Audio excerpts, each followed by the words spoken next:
এবার দুর্গোৎসবটি কেমন লেগেছে একটু বলবেন? অনেক ভালো লেগেছে, আমরা অনেক আনন্দ করলাম এই দুর্গা উৎসবে। অনেক ভালো লাগছে। বিজয়ের ঘন্টা তো বেজে গেছে, মা দুর্গা চলে যাবেন, মা চলে সেক্ষেত্রে কেমন লাগছে?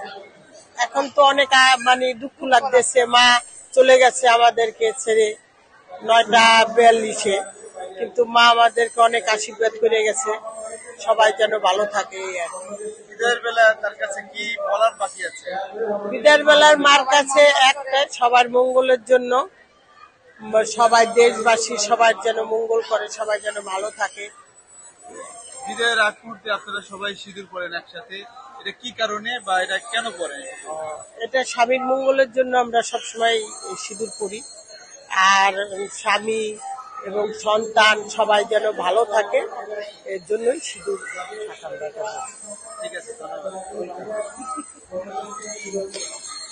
দুর্গোৎসবে আপনার কোন বিষয়টা সবচেয়ে বেশি ভালো লাগছে? অষ্টমী নবমীর রাত অনেক সুন্দর সাজিয়েছে, অনেক মণ্ডপে ঘুরেছি।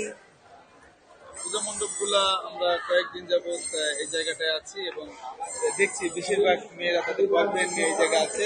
আপনাদের সেক্ষেত্রে একটু ব্যতিক্রম দেখলাম, এটা কি কারণ? না, আমাদের কোনো বয়ফ্রেন্ড নেই। তাহলে মা দুর্গার কাছে কি বয়ফ্রেন্ড চাইলেন বা কিছু এরকম কিছু? এখন না, পরে। মা দুর্গার কাছে কি চাইলেন?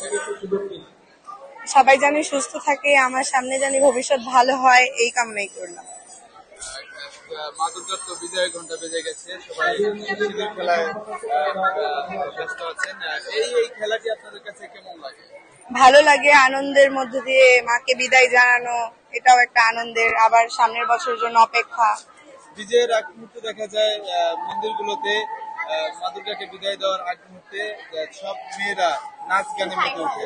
হ্যাঁ, এটাও অনেক সুন্দর লাগে, আমার কাছে ভালো লাগে, এনজয়। আপনারা কি কখনো সেখানে অংশগ্রহণ করেছিলেন? না। আজকে কি অংশগ্রহণ